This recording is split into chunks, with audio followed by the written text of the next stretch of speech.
April 17, 1944. Leipzig, Germany, 25,000 feet above the ground. The sky was clean, too clean. The sun hung low in the east, casting long golden beams that filtered through thin clouds like blades of light. The kind of morning that felt calm, almost peaceful. But the air inside the cockpit was tight. Not because of altitude or pressure, it was something else. A young radar operator in a Luftwaffe bunker near Dessau adjusted his headset for the third time. Static. He frowned, switched. Frequencies. More static. The last report had come 2 minutes ago. Visual contact with a formation of American bombers heading northeast. Intercept orders had already been issued. Squadrons were airborne. Everything was moving, except the sound. Zentrale an Jägergruppe. Zentrale an Jägergruppe. No reply. In the silence that followed, a drop of sweat ran behind his ear. 1,000 meters above, Luftwaffe pilot Hans Kessler scanned the sky. His breath echoed loud inside the oxygen mask.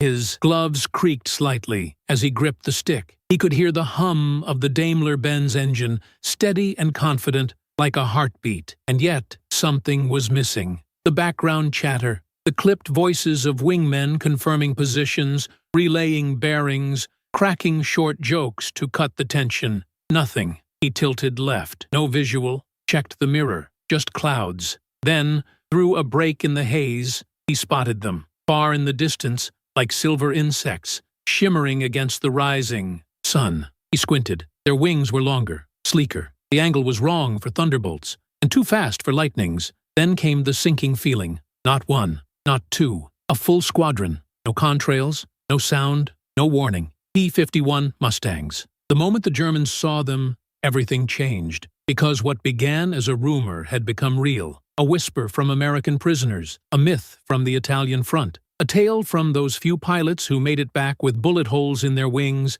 and tremors in their hands. They said the new American fighter had range, precision, speed, but most of all, it had silence. Not literal silence. These machines roared like thunder when diving in, but it was the absence that struck first. The absence of warning, the absence of chatter, the absence of survivors to describe what hit them. And now, above Leipzig, Hans Kessler saw it with his own eyes. The silence had come. It wasn't just technological, it was psychological. It slipped into the minds of German operators, squadron leaders, and pilots who no longer trusted their own radars. The systems weren't failing. The information simply stopped flowing because the voices had stopped. In every war, there's a moment when the tide turns, not with a bang, but with a pause, a stillness, a gap between action and reaction. That morning, Luftwaffe radio frequencies became tombs of static. Not because of jamming, not because of sabotage, but because the men meant to respond no longer could. There are stories,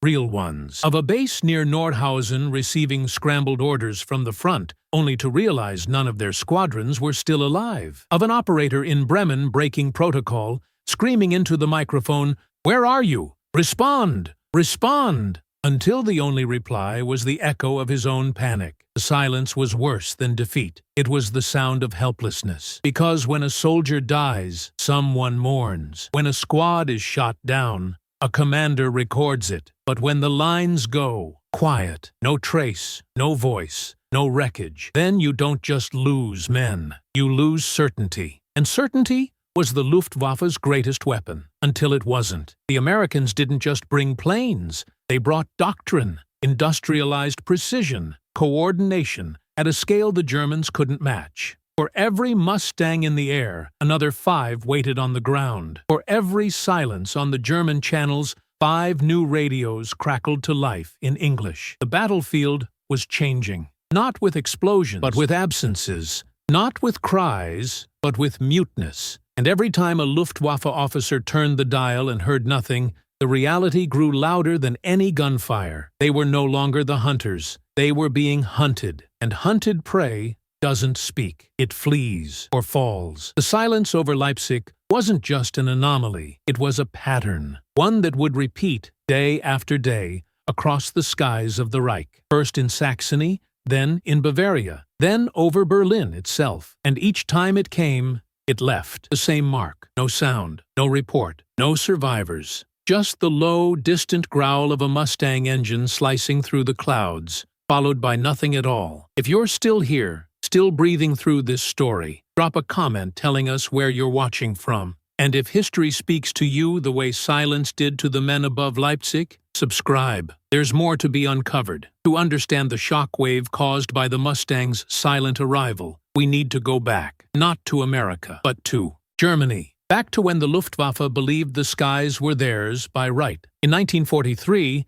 German pilots were among the most experienced warriors in the world. Some of them had been fighting since the Spanish Civil War. Men like Erich Hartmann, Gerhard Barkhorn, and Gunther Rall had kill counts that would seem exaggerated if they weren't documented in official war logs. They weren't just soldiers, they were legends in flight suits. Their aircraft, the Messerschmitt Bf-109 and Focke-Wulf Fw-190, were masterpieces of German engineering, agile, fast, well-armed. When flown by the hands of veterans, they dominated duels with early American and British planes. Not because of overwhelming firepower, but because of finesse, because of skill sharpened in blood and fire. And so, the mindset was forged. The Americans, they said, had money, factories, mass production, but they didn't have warriors. They didn't have the Luftwaffe's instinct. They didn't have Fliegerstolz. That word, roughly translated as pilot's pride,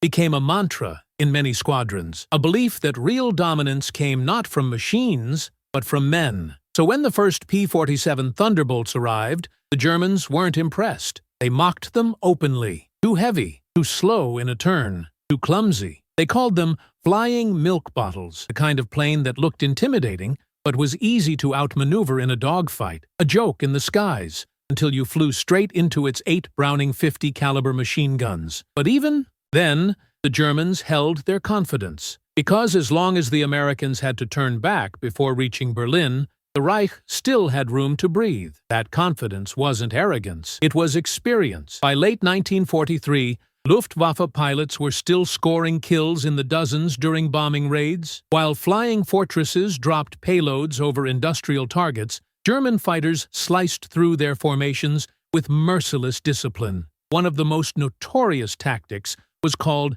head-on pass, a brutal maneuver where fighters attacked directly into the face of B-17 formations. Suicide for a rookie, poetry in motion for a Luftwaffe ace. Reports from U.S. crews were filled with horror stories, of green tracers lighting up like electric storms, of German planes breaking apart mid-air, still firing until the last second. In their eyes, the Germans were more than human. And that's exactly how the Germans wanted it. They trained in harsh conditions. They studied enemy tactics like surgeons. They passed down lessons from one generation of pilots to the next, like ancient wisdom. Every kill was a number, but also a message. We are better. We are untouchable. So when whispers of a new American plane reached the Eastern Front, they laughed. What could possibly change? The Americans might bring new toys, but they couldn't mass-produce experience. They had no Hartmann, no Marseille, no Rall. Even when P-51s were first spotted,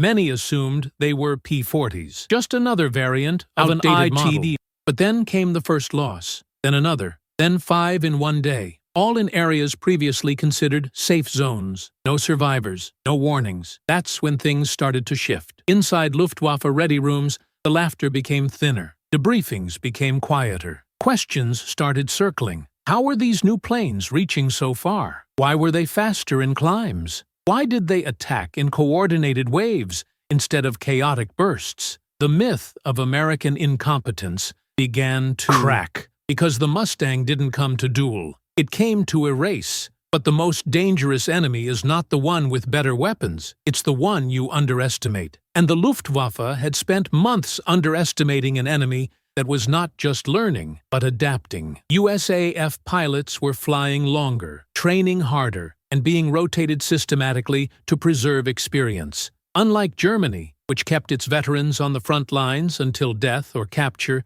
the Americans preserved their aces, sent them home to train others. It was a different kind of warfare, less about glory, more about efficiency. But glory doesn't win wars, systems do. And that's what the Germans were starting to realize. The battle was no longer about the man in the cockpit. It was about the machine behind the man, and the Mustang was just the first sign of that machine waking up. If you made it this far, you probably feel the weight of what was coming. Leave a comment below with your thoughts, and let us know which part of this story hit you the hardest. And if stories like this deserve a place in your feed, hit that subscribe button. Let history find its way back to your screen. It didn't look like a threat, not at first. From a distance, the P-51 Mustang had the slender silhouette of a racer, sleek, graceful, a silver dart against the deep blue sky. Compared to the hulking frames of thunderbolts or the twin booms of the lightning,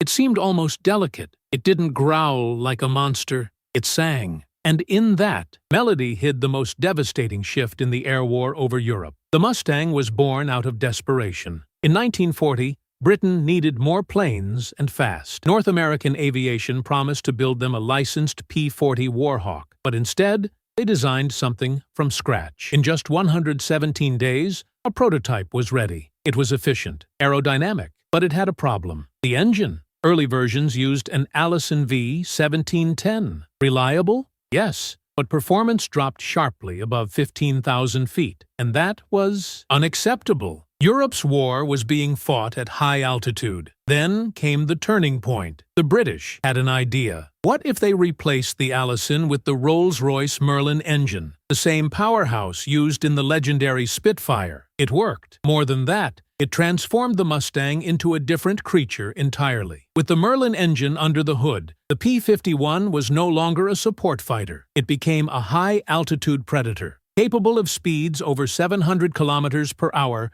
and climbing to 40,000 feet with ease. It had the legs to go where other fighters simply couldn't. Add to that its laminar flow wing design, which reduced drag and improved efficiency, and the Mustang could now escort bombers all the way from England to Berlin and back. For the Luftwaffe, that changed everything. Until now, German fighters had played a brutal but manageable game. American bombers, such as the B-17 Flying Fortress, would cross the channel in massive formations, drop their payloads over strategic targets, and then turn back. Escort fighters, limited by range, would turn back earlier. That window, when the bombers were alone, was where the Luftwaffe struck. It was their moment, their chance to bleed the enemy and escape. The arrival of the P-51 closed that window. Suddenly, the Mustangs didn't turn back. They stayed. They climbed higher. They dove faster. They flew farther. Now,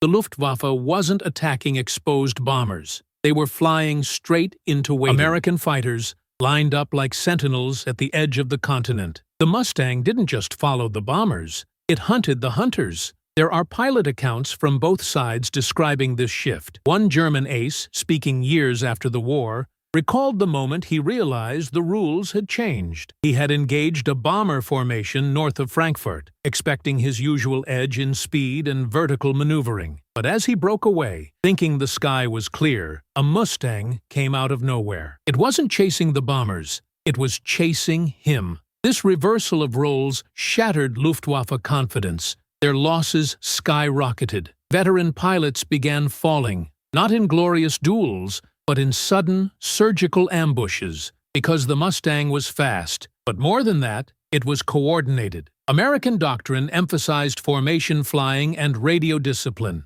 The P-51 pilots operated in tightly organized units, executing layered escort plans and overlapping kill zones. And they had numbers. By early 1944, the United States was producing more aircraft than any other nation in the world. P-51s rolled off the assembly line by the hundreds every month. Maintenance teams kept them flying at astonishing rates. Every time a Mustang went down, another took its place within days, sometimes within hours. This was not just innovation, it was industrial warfare in motion. And the Mustang fit perfectly into the system. It wasn't built for flair. It wasn't designed to make aces. It was built to end missions successfully, to protect bombers, to destroy enemy fighters, to never turn back. One of the lesser-known facts about the P-51 was how much trust it inspired among bomber crews. Before its arrival, many bomber groups suffered losses as high as 10% per mission.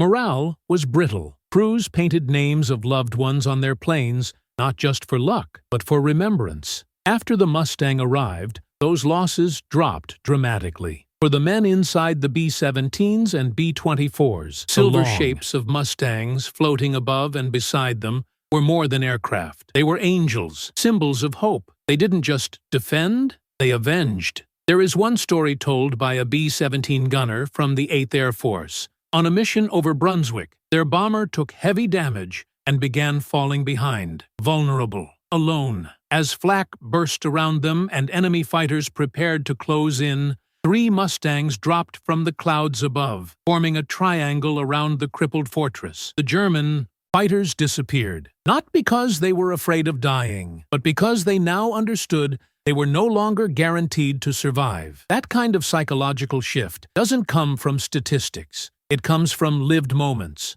from memories burned into the minds of men who saw the war tilt in real time. And it tilted hard, because the Mustang was more than a machine. It was a message, one that said the old rules no longer applied, that the Allies were not only catching up, they were surpassing. From that moment on, the Luftwaffe wasn't just fighting aircraft, they were fighting inevitability. And it came at them fast, loud, and without mercy, wrapped in silver wings, powered by a British engine and an American vision. If you're still with us, we want to know your thoughts. Drop a comment below and tell us what image stayed in your mind the most. And if you want to keep walking these forgotten paths of history, make sure to subscribe and join us for what's still to come. There's always more buried under the silence. It began with confusion, a moment of static, a brief delay in a response that should have been immediate. At 7:18 in the morning, German radar operators picked up a large inbound formation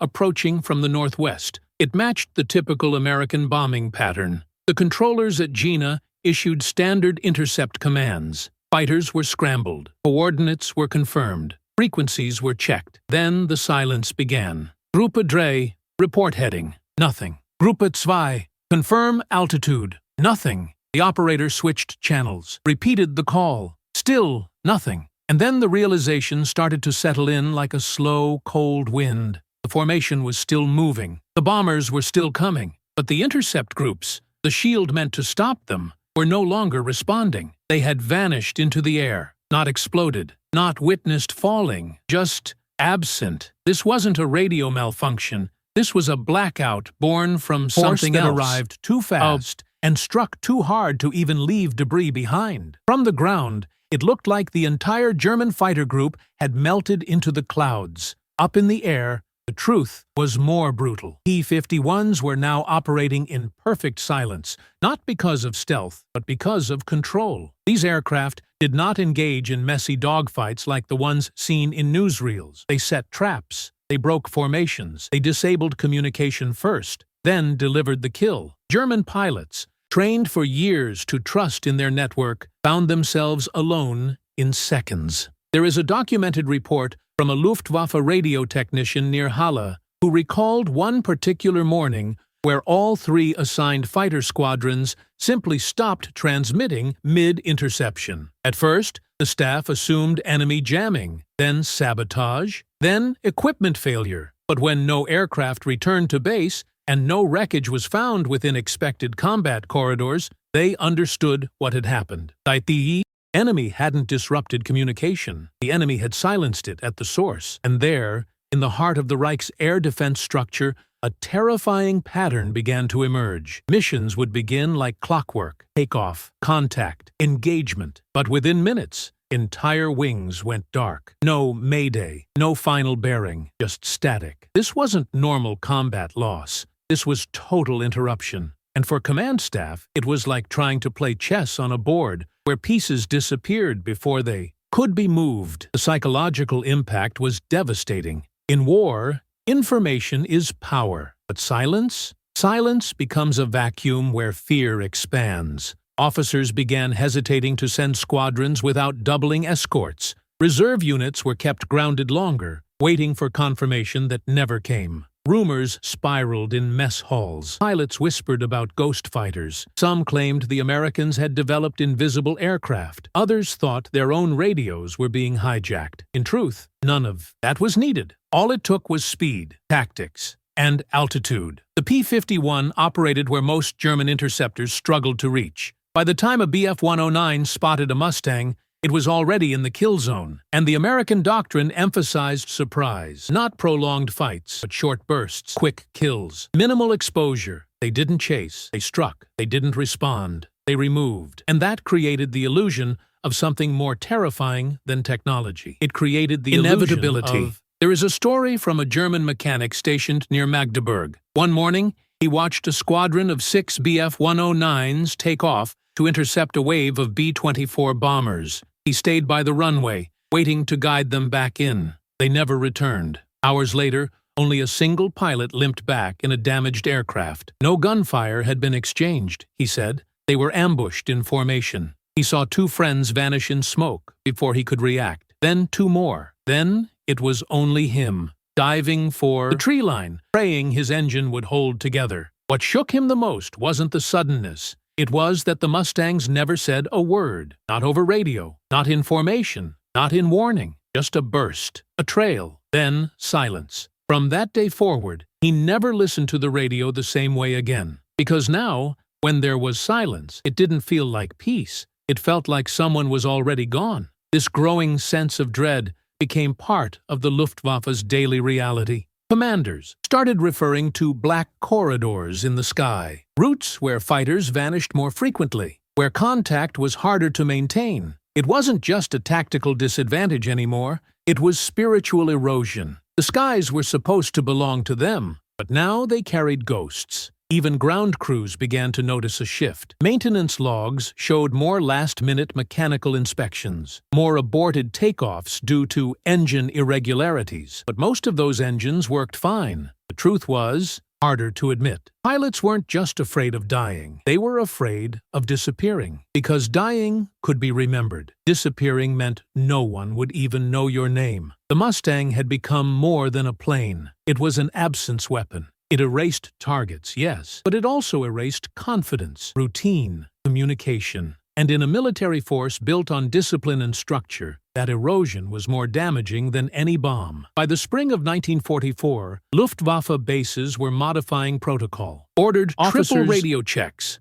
Patrols flew in tighter formations. Backup squadrons were launched earlier, but nothing changed the outcome. Because the Mustang didn't break rules, it rewrote them. If you felt something shift while listening to this, you're not alone. The sky hides more than clouds. Drop a comment sharing what surprised you most. And if you believe stories like this need to be heard again, consider subscribing. Sometimes history whispers. Other times, it goes completely silent. There is a reason the Mustang did not need to be the best dogfighter in the sky. It never set out to be. What made the P-51 so effective was not just its speed or range or its Merlin engine. It was the fact that it was designed, produced, and deployed as part of a much bigger machine. A machine not made of gears and metal, but of people, factories, railroads, and spreadsheets. The industrial machine of the United States. While the Luftwaffe was still fighting like an elite sword fighter,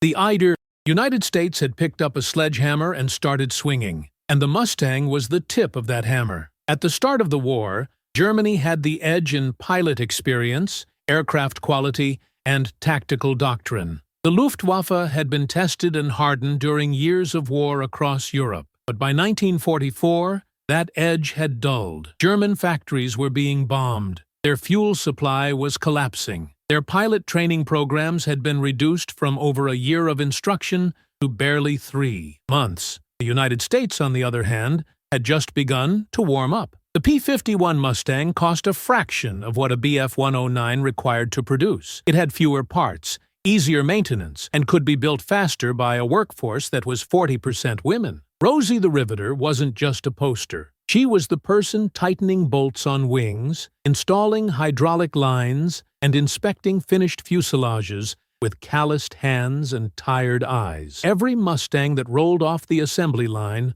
was the product of thousands of coordinated actions. Steel from Pennsylvania, aluminum from Oregon, engines from Illinois, rubber from the South, paint from Detroit. Everything had its place. Everything moved on time. It was called the Arsenal of Democracy for a reason. At the North American Aviation Plant in Inglewood, California, they produced over 15,000 some P-51s. Workers operated in shifts around the clock. Mechanics, engineers, managers, secretaries, cooks, all part of the same invisible squadron. Germany struggled to replace one lost plane. America could replace 20. The numbers were staggering. In 1944 alone, the United States built 96,000 aircraft. That's more than 260 planes every single day. The Luftwaffe could not match that. No one could. And the Mustang thrived in that reality. It didn't need to be repaired in the field. If it took too much damage, it was replaced. The pilots received newer models every few months. Variants like the P-51B,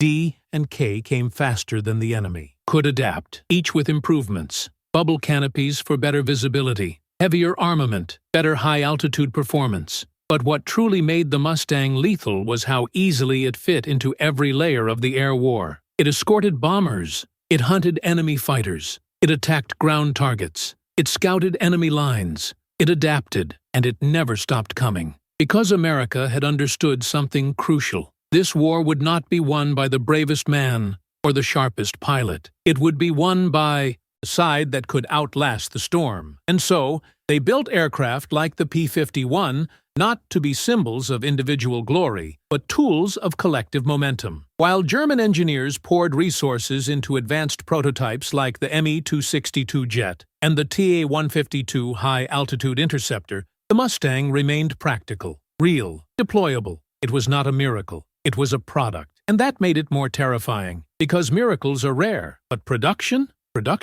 is endless. There is a quote from a German field officer after the war. When asked what he feared most in the final year, he didn't say tanks or generals. He said, the silence before the Mustangs arrived, because it meant they were already above us, and there would be more. This was the new nature of warfare. You didn't just fight what was in front of you. You fought the rhythm of a nation that never slept. Instructors trained pilots in Texas and Arizona, while squadrons flew in England. Shipyards in New Jersey delivered fuel, while airmen in Italy loaded their weapons. It was all connected. Even the Mustang's long-range capabilities were the result of cooperation. Drop tanks were mass-produced in multiple states and shipped across the Atlantic by convoys protected by Navy destroyers. Every bolt had a trail. Every mission had a supply chain. And when those Mustangs showed up over Berlin, they weren't just aircraft. They were declarations. Declarations that the skies no longer belonged to the Reich, that America had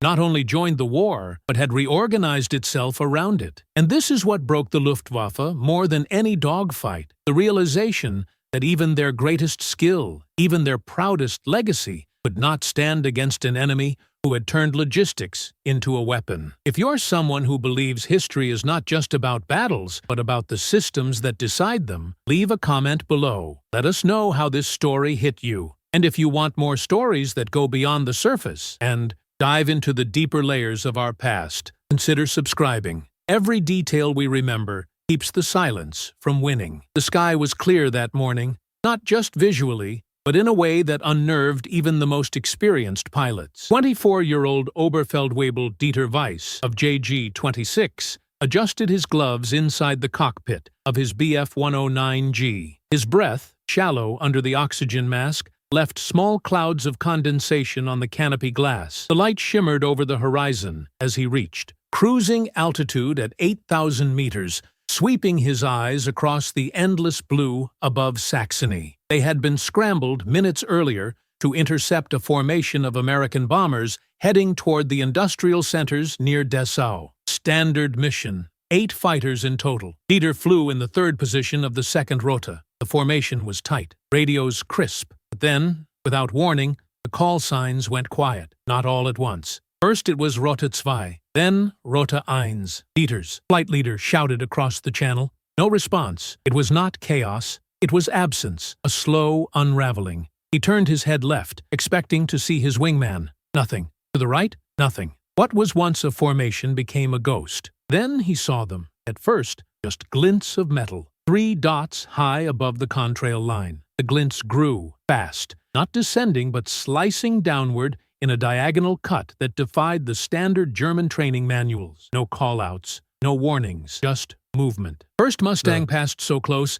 he felt the turbulence rock his aircraft. No sound from the engine until it was already gone. A second Mustang came in perpendicular from the right. Then tracers. White-hot lines pierced the silence. 1, 2, 3 Bf-109s exploded within 15 seconds. There was no time to react, no time to turn. Dieter dove into a defensive role, banking hard into a cloud bank below him. His heart pounded loud enough to drown out the engine. He didn't even fire his guns, because there was nothing to aim at. The Mustangs came in so fast, so coordinated, that even when spotted, they appeared like illusions, fleeting, untouchable. Later, after he crash-landed behind German lines with a damaged rudder and shredded aileron, Dieter would swear that he never saw them fire. Only the result, only the flame and the sound of tearing metal and a scream cut off mid-syllable. It was not a battle, it was a removal. These kinds of encounters became more frequent as 1944 wore on. Luftwaffe veterans described the phenomenon as Die Wand, the wall. You didn't see the Americans coming. You ran into them. One Luftwaffe analyst, after reviewing loss reports, noticed an odd pattern. Increasingly, downed pilots reported never having seen their attacker. Most were hit from above, behind, or during a maneuver they thought was secure. Mustang pilots had perfected what American manuals called bounce tactics. Climb high, dive with speed, fire once, disengage. These weren't dogfights. They were executions, and they were often over in under a minute. Pilots like George Preddy and Bud Anderson, both Mustang aces, became known not just for their kill counts, but for how little damage their own planes ever received. They struck with mathematical efficiency. Preddy once recorded 4 kills in under 6 minutes, all during a single dive. He never even broke formation. German pilots began changing their behavior. They avoided certain altitudes, broke formation earlier, flew in tighter groups. But none of it stopped the Mustangs, because they weren't just attacking from above. They were appearing inside the very formations themselves. There is a verified account of a Mustang group deliberately flying below a bomber formation out of visual sight and then looping up through the contrails to attack Luftwaffe fighters from within the swarm. By the time German pilots identified the threat, they were already under fire. That level of precision required not just training, but trust. American air doctrine placed enormous importance on discipline. Mustang pilots rarely broke rank. One pilot described his job not as hunting, but as delivering certainty. There was no theater, no maneuvering for glory, only velocity, angle, and timing. And that changed the very language of aerial warfare. In earlier years, German fighters had names painted on their noses: art, personality, a reflection of the man flying it. By 1944, the Mustang had become faceless, carried no signature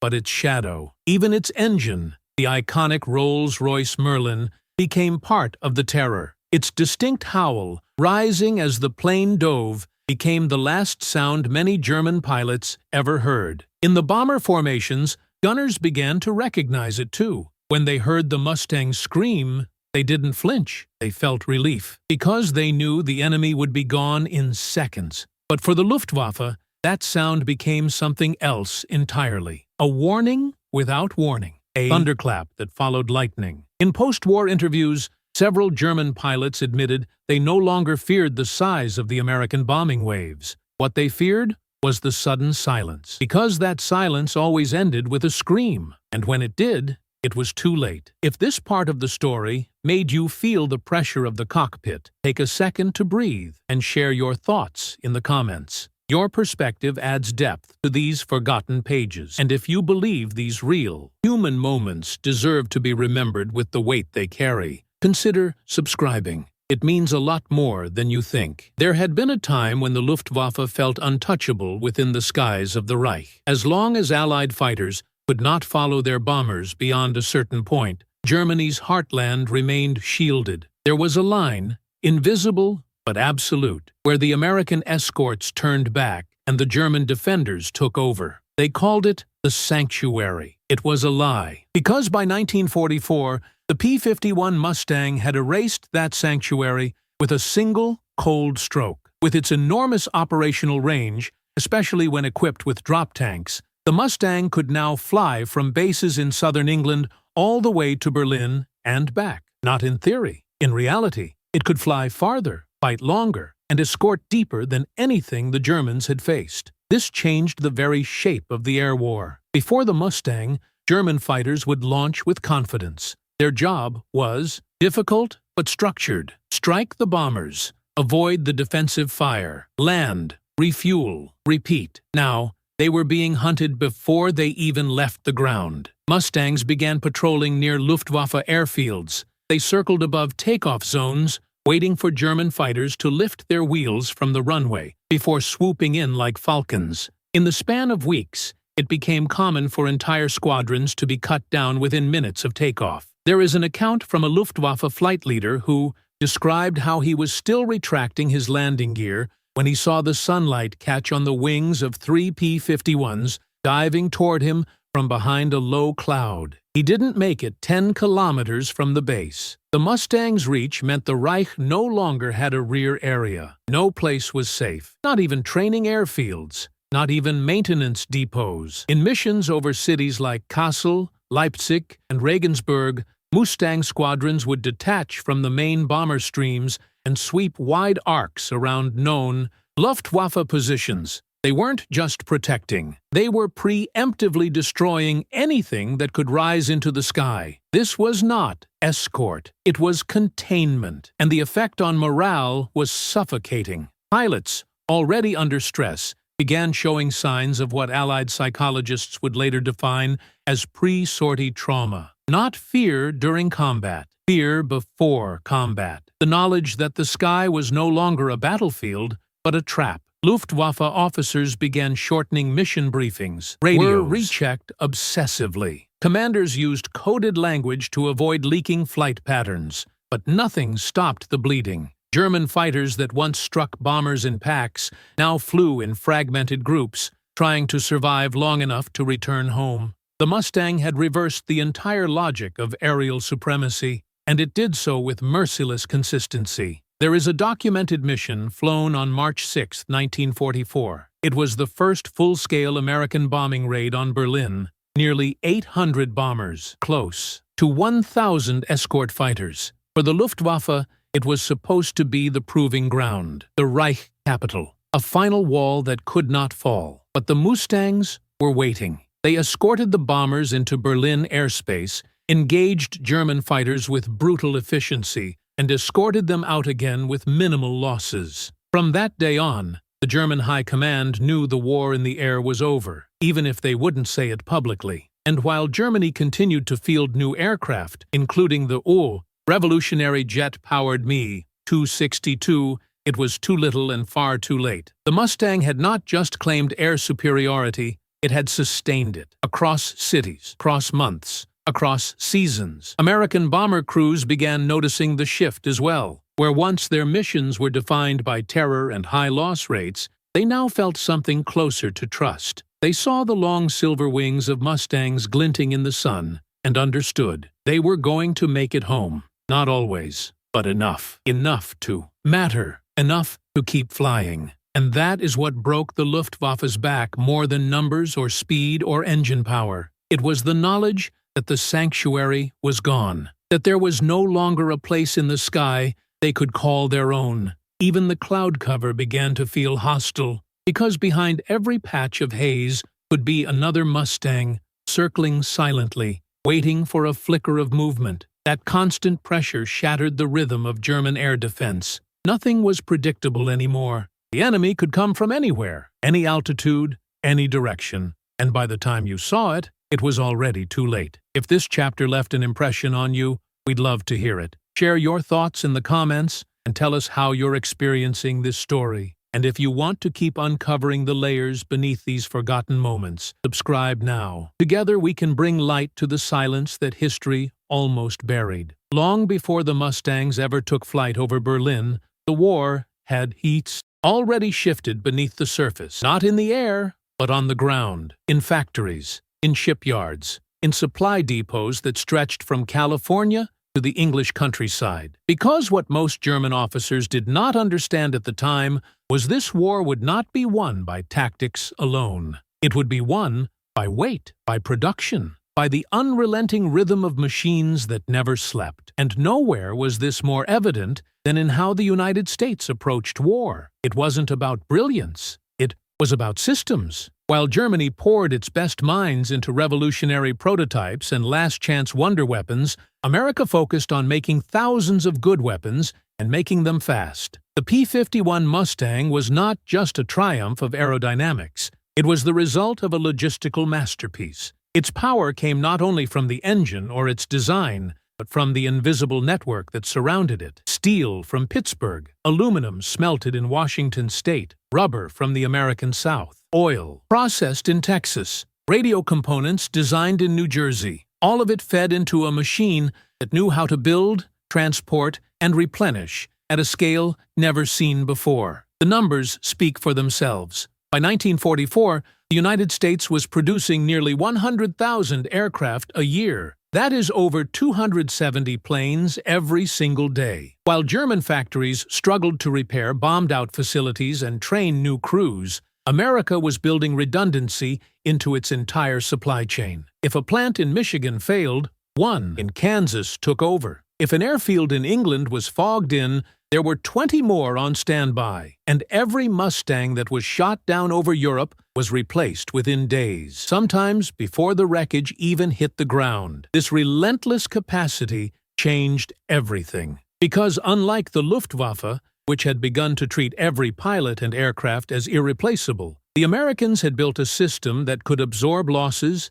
and keep moving. That changed how they fought. Mustang squadrons were not flying to survive. They were flying to complete the mission. And the mission was not about heroics. It was about attrition. The Mustang was designed to fit perfectly into this philosophy. It was easy to repair, straightforward to fly. It could be upgraded quickly, modified on the field. Pilots could be trained in record time. Mechanics could swap engines between frames in hours. And perhaps most importantly, it could be mass-produced. The P-51 was not a work of art. It was a tool that worked. German engineers, by contrast, often prioritized innovation over production. They created marvels, jet fighters, rocket interceptors, glide bombs. Some of these designs were decades ahead of their time, but they came too late, in too few numbers, with too little fuel. The Me-262 jet could outrun any Allied plane. But it needed long runways, pristine maintenance, and pilots with hours of experience. And by 1944,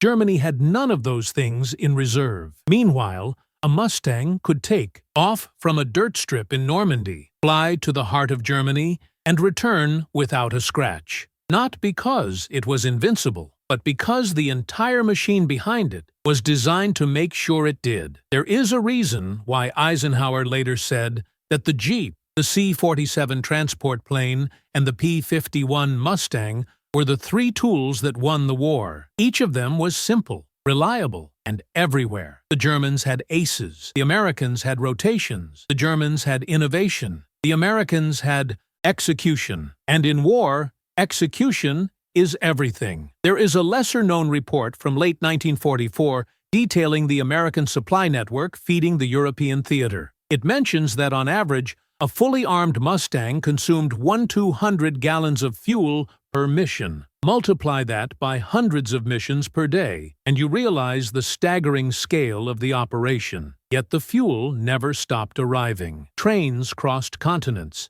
Ships crossed oceans. Tankers moved day and night, all to keep a aircraft airborne for a few hours at a time. Because every time a Mustang flew, it wasn't alone. It carried with it the weight of a continent mobilized for war, and Germany, fighting from within its shrinking borders, could not match that. The Allied bombing campaign did more than destroy factories. It destroyed time. It forced Germany into a corner where every minute counted, and the Mustang gave the Allies all the time they needed. It escorted bombers deeper, with fewer losses. It hunted fighters farther from friendly bases. It freed commanders to plan without fear of sudden ambush. And it allowed the machine behind the front to keep breathing. Because at the end of the day, the war was not just about planes or pilots. It was about whether you could keep going. The Luftwaffe could not. They ran out of fuel. They ran out of aircraft. They ran out of men. America never did. And so the sky changed from a place of duels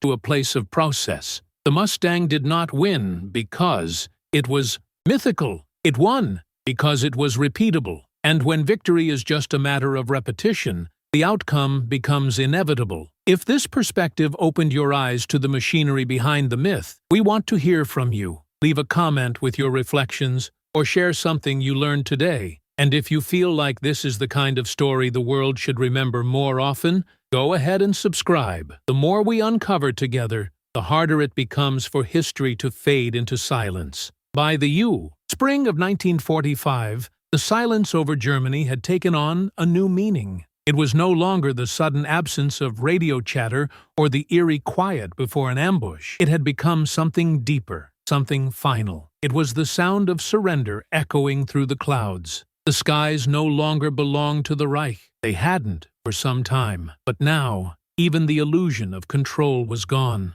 The Luftwaffe was a shadow of its former self. Squadrons that once filled the sky with aces and formations had dwindled into scattered pairs of desperate men flying underpowered machines with little fuel and even less hope. The Mustang had not just outflown them, it had outlasted them. There is a haunting truth buried in post-war Luftwaffe reports. By early 1945, many German squadrons were taking off with fewer aircraft than ever before, often launching missions with no more than 2 or 3 planes. The rest had been destroyed, or grounded by lack of parts, or worse, left empty because there were no pilots left to fill the cockpits. The training programs had collapsed. Most of the veterans were dead or captured, and the few remaining instructors were being sent directly into combat to try and stem the bleeding. The radios? Still active, still waiting. But no one was left to answer. This was the final echo of the Mustang's war. Not a battlefield filled with smoke and flame,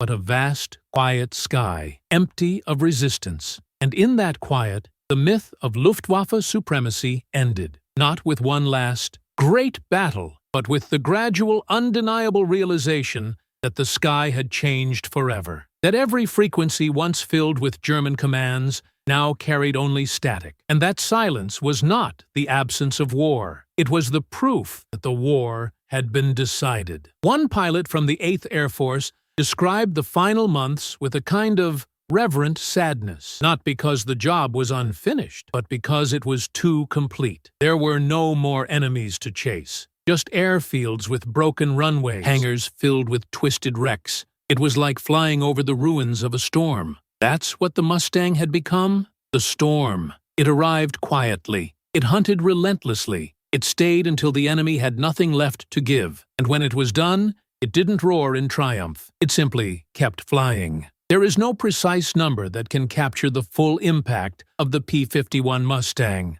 Not the 4,150 aerial kills in Europe. Not the thousands of escort missions. Not even the countless bombers that returned home because of its protection. Its legacy is not measured in numbers. It's measured in the way it ended something once thought invincible. The Luftwaffe was built on the legend of the ace, the myth of the superior pilot, the elegant dogfight, the clean, chivalrous duel. The Mustang came to break that myth, not out of cruelty, but out of necessity, because wars are not won by legends. They are won by machines that do their job again and again and again. And in that repetition, in that rhythm, the Mustang became something else entirely. It became the sound of inevitability. So when the German skies finally fell quiet, and the radios stopped calling for help, and the last fighter failed to take off, the silence was not terrifying anymore. It was peaceful. It was the sound of a war ending. And behind that silence, just beyond it, the soft hum of a Merlin engine still echoed, a reminder that someone, somewhere, had already won. Thank you for joining us on this journey through one of the